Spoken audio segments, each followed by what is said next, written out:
So in today's clip, I'm going to tell you when I think a young person is ready to buy a house. In context, I hear millennials can't afford houses, yet somehow I've purchased a handful already, so it's definitely possible. So now let's answer the when part.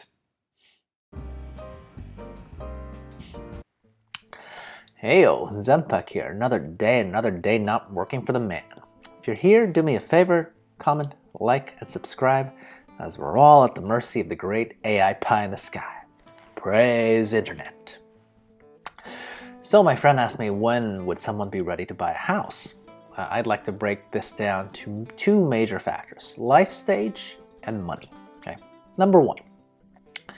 By life stage, I mean generally don't buy a house if you're a nomad type who wants to bounce around every few years. Okay. It's not that you can't. Real estate is usually a pretty decent investment, but unless you want to be a remote landlord, don't buy any location you don't plan on staying for longer than 5 years, right? So really you have to examine your own career prospects. Maybe consult a crystal ball if you'd like. Now I will make exceptions to this because I personally have bought and sold within a 5-year span, okay? Because life does happen strangely, and our situations may change no matter what plans we have in mind. My point is, if you already know that you're likely to move, then do not go ahead and pull the trigger, because, housing purchases for most people are the largest purchase up to that point in their entire lives, right? So no need to kind of put all your eggs in one basket that you're then gonna move around and shaking the basket.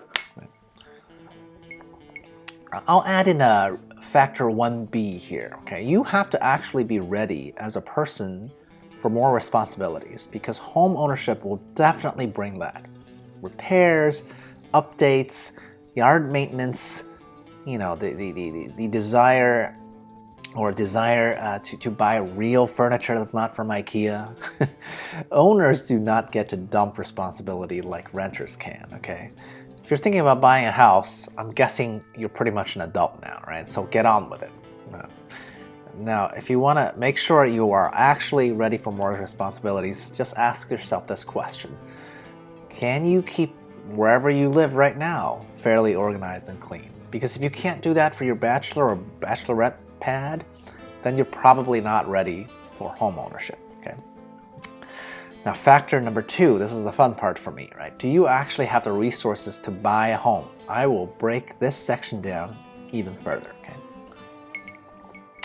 2A, you should have at least 20% down payment to avoid PMI, which is private mortgage insurance, which to me is just an additional recurring payment that essentially is charged to people who can't save, right?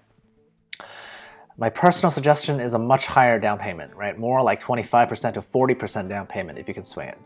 I hope you've been a saver, or if you haven't been a saver and you don't have 20% or more, then you have to be willing to compromise in terms of how much house you can purchase or the location of it, right? Factor 2B, when doing the math of what chunk of your savings will be going to the down payment, make sure you have on top of that another year's worth of minimum living expenses left, okay? I'll give you a numerical example. Say you want to buy a house that's worth $300,000. I believe that's about the median price of a house in the US, right? 30% down payment would be about $90K, and most people, I would say, can live on minimally around $30K a year. So if you want to buy a medium-priced home in the US of $300K, you need at least $120K in cash or cash equivalent. This is to prevent you from encountering like some nasty surprises early in your home ownership, right? Especially if you're a first-time homeowner. I would argue most people, because down payment is such a big chunk of their savings, that they forget that they need additional cash on hand because your house is a huge asset and or liability. Honestly, your primary residence is really more a liability than an asset, which means that you might need to dump more money into it, which is why I want to make sure your emergency fund is for the full year. Factor 2C. Always remember that whatever banks approve for you in terms of mortgage amount, you need to shave off a percentage just to be extra safe. This is a real pet peeve of mine when people think if a bank's willing to say lend them a $500,000 loan, that means that they can afford a house that's worth $500,000. That's what most people think, okay? Let's be clear, that $500,000 mortgage loan that a bank is willing to give you is a ceiling, okay? I'd say if a bank thinks that at most it's safe to loan you $500,000, you should at most take $400,000 just to give yourself a very reasonable margin of error, okay? And factor 2D. So how much money should you be spending outside of the down payment and the emergency fund, right?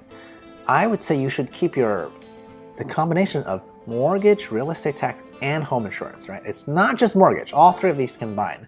These are your recurring housing costs. Make sure that the recurring housing costs you're spending per month is below 25% of your net or take-home pay.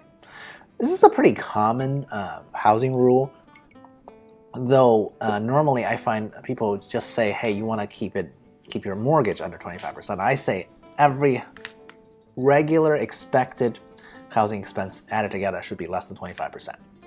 It's a good rule to make sure you're not swamped, right? Now, if you live in a high cost of living area like the Bay Area or New York City, I think it's actually fine to adjust that up a bit to be like housing costs. If it rubs against like 40% range, that's still okay. But only do that if you're the type of person who can get by minimally and not be a consumerist sheep, okay? A home is worth the money, unlike most of that other material stuff. So, in conclusion, when you're willing and able to accept the combination of all of these limiting factors that life stage and money present, then you're ready to buy a home, okay? Don't be like the type of young people the media insists that all there is, right? Maturity is fantastic. So knock out each of these obstacles and go get a house. In the meantime, check out some of my other videos in the corners above. Cheers.